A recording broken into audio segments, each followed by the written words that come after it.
This is Dr. Purnima, Assistant Professor, Department of English, Vasant Kanya Mahavidyalaya, admitted to the privileges of Banaras Hindu University.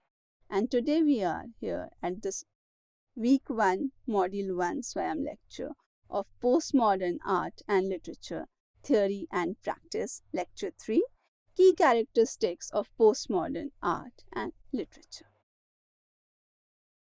So, when we understand postmodernism, a very important term comes to our mind.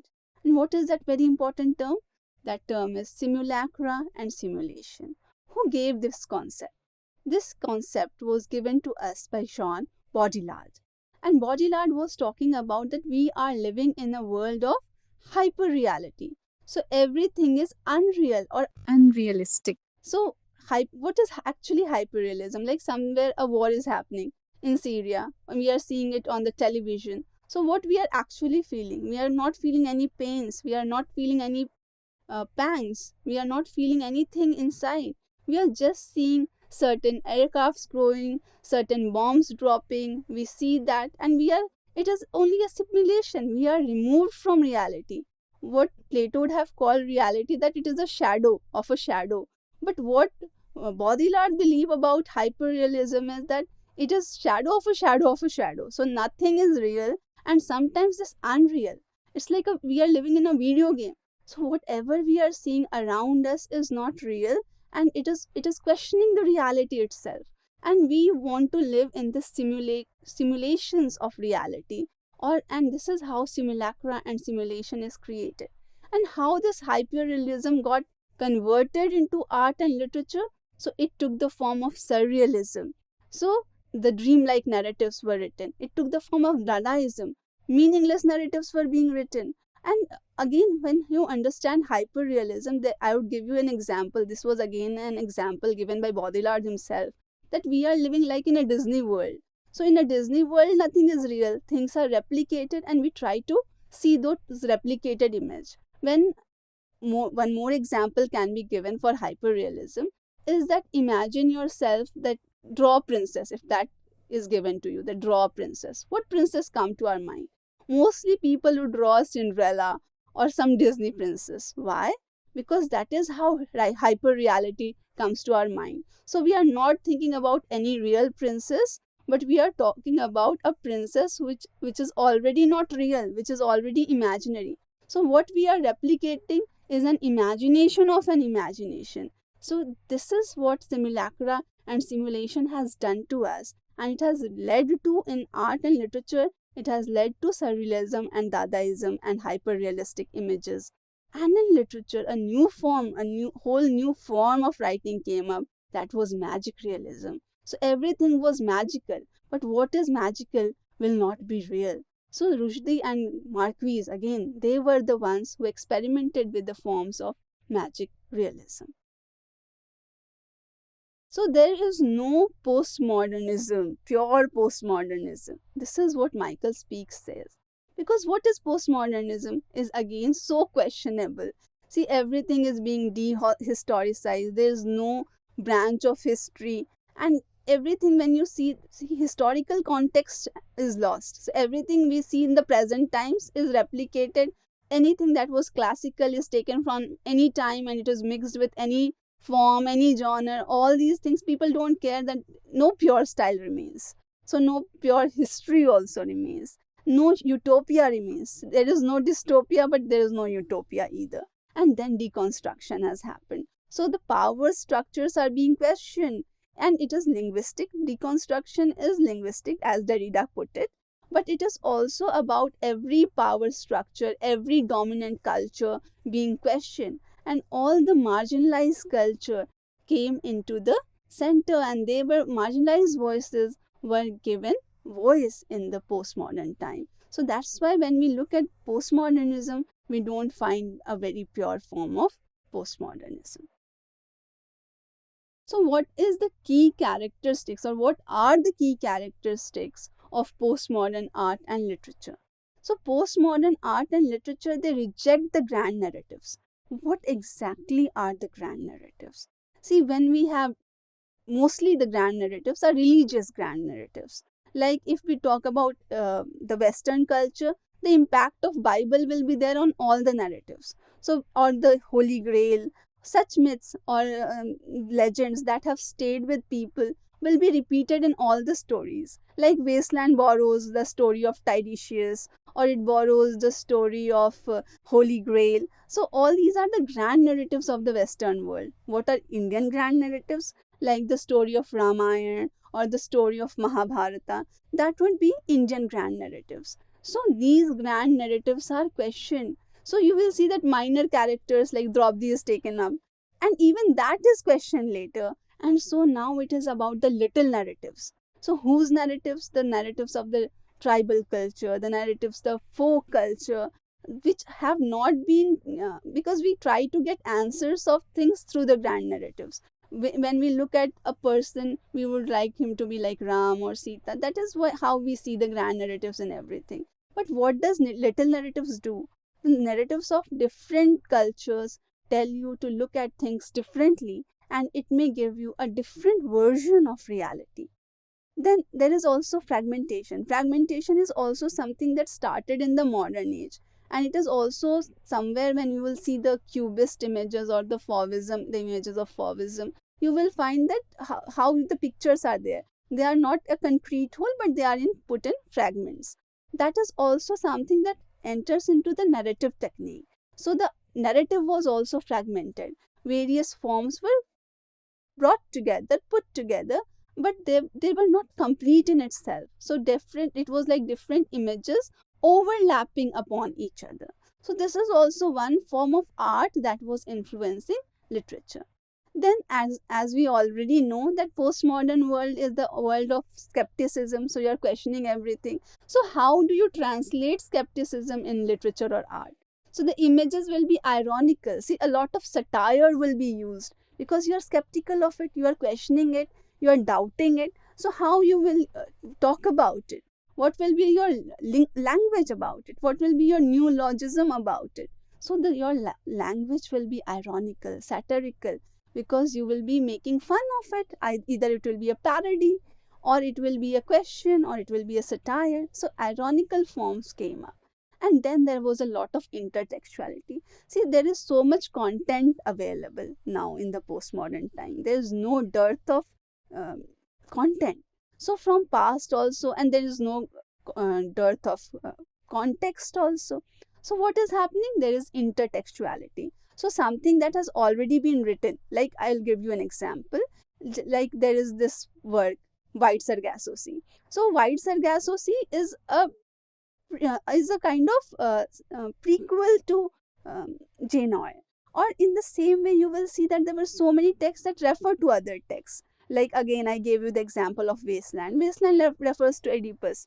So this is intertextuality. So one text will lead you to another text that will talk about another text. So in postmodern narratives, you will find that there is a lot of references to the texts that have already been written. And that intertextuality prevails very well in postmodern times because there is multiple voices and plurality of voices. So intertextuality helps you to have a context and develop on the context.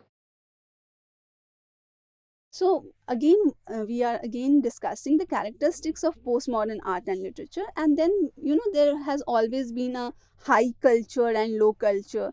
So people who are of high culture, they will be very standoffish, and people will consider other cultures as low cultures. But postmodern age is a time of hybridity. So there is this blurring of high and low culture. Every culture mixed with every other culture. So you will find like this song is there that says that roughly translated, it is translated by Salman Rushdie, that my shoe is Japanese and my pantaloons, they are English, and the red cap is Russian. So what is this? This is blurring of high and low culture, and this is also mixing of various cultures. So you will basically not know that where a person belongs to or which class a person belongs to, because all the cultures will mix together due to the plurality of culture. And then there is a natural playfulness also, and experimentation also that came in postmodern world. So yes, there was anxiety, yes, there were other influences, but somehow irony also got into a playful manner, and it also experimented with the comic aspects and experimental aspects of art and literature. So even there was a playfulness in serious themes also. Some kind of parody and some kind of pastiche was applied. And then there was emphasis that we have already talked about, that there was subjectivism. It is an age of subjectivism. So in literature also, in art also, there will be subjectivity and there will be some kind of individualism that will be reflected. So when we understand postmodernism, we have already discussed a lot about capitalism in the previous lecture, and you can go back to the previous lecture if you want to understand capitalist angles. But the Marxist critics, they have so many things to say, because there is, after Marx, all these neo-Marxists and leftists, they have so many things to say about culture and culture industry. That term is borrowed from Adorno. So what exactly is cultural industry? See, now till now we thought about what in the Marxist critics term is the base structure and superstructure. So the base structure was very important, like your iron and steel industry was very important because they were the backbone of economy. But suddenly in postmodern world, you will find that cultural industry is very important, films are very important, multimedia is very important, mass media is very important, and how the culture prevails is through the culture industry. So ideologies, discourses, they are created through culture industry. They are no longer created through syllabus and academia only, but they are also transmitted through the culture. And culture is no longer very pure again. It is again mixing of, it is industrial, it's capitalistic. So culture is also promoted and culture is also there for buying and selling. So there is a whole rise of what you would call a cultural kind of industry. And then that is also derived from Marx fetishism, to have more and more, the greed that is there. So there is this commodity fetishism, to have everything, to control everything. So, and there is also kind of body fetishism. Then there is also anti-foundationalism. So there is, every culture has a foundation.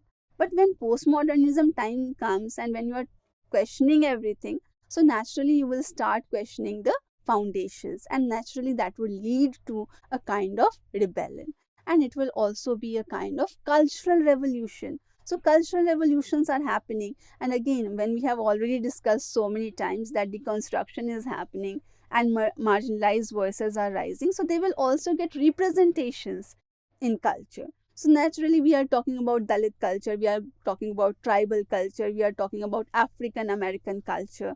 So all these things will be there. So we also are discussing multinationalism. Naturally, now people are traveling more, they are accommodating more, multinational companies are also coming up. So all these things are also getting translated into the works of postmodern critics or Marxist critics of postmodernism. Then yes, we have already discussed it, media capitalism is there, and that also Marxist critics notice everything. So they are also noticing that capitalism is also being governed by media, and media is also, see how brand endorsements are happening through media.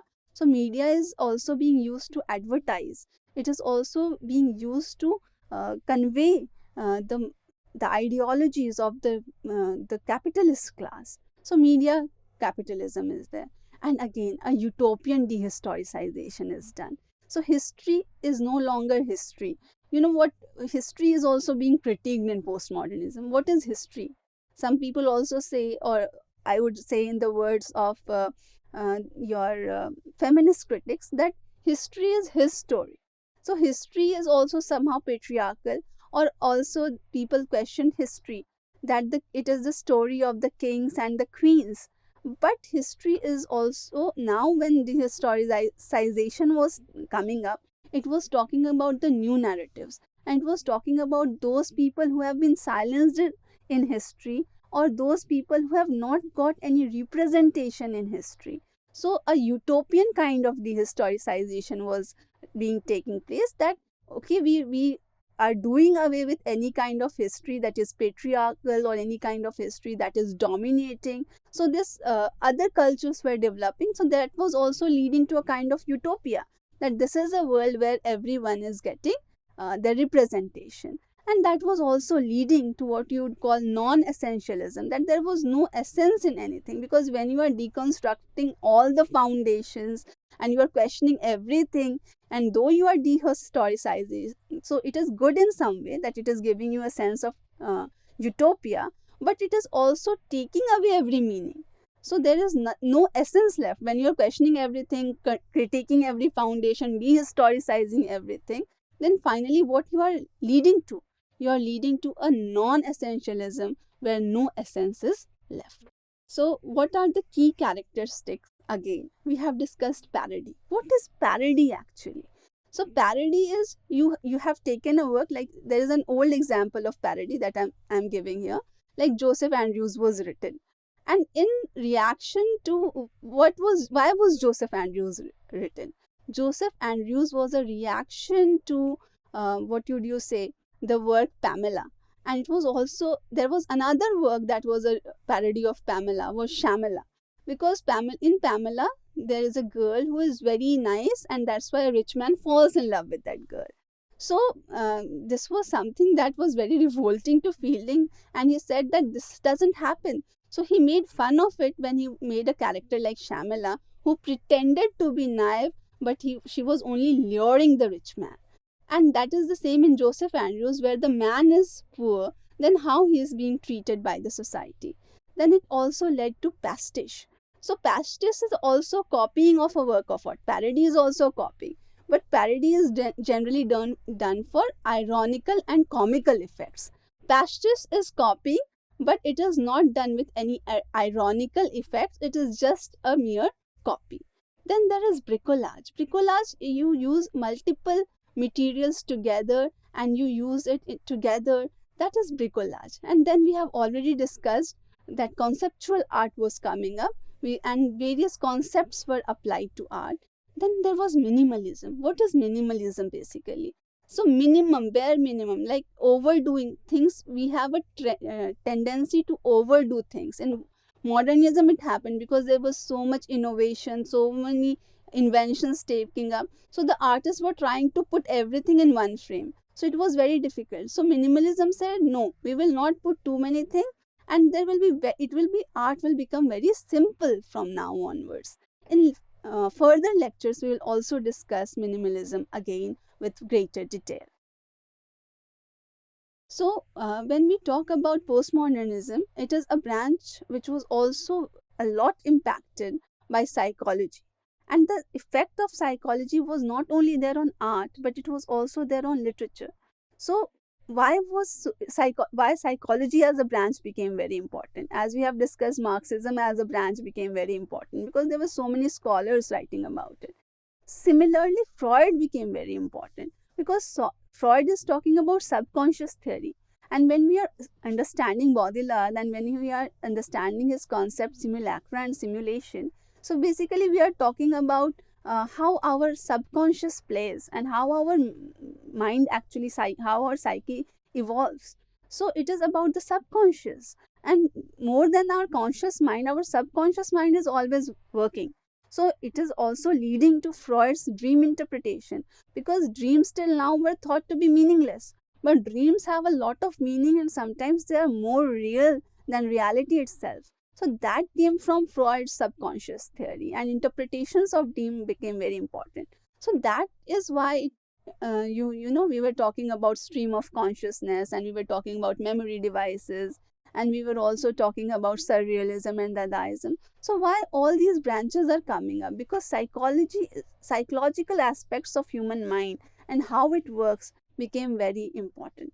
And then there was this tetradic logic which came up, and then there was transmodern psychology that came up. So now the new branches of psychology that are coming up, they are reinterpreting or reimagining postmodernism.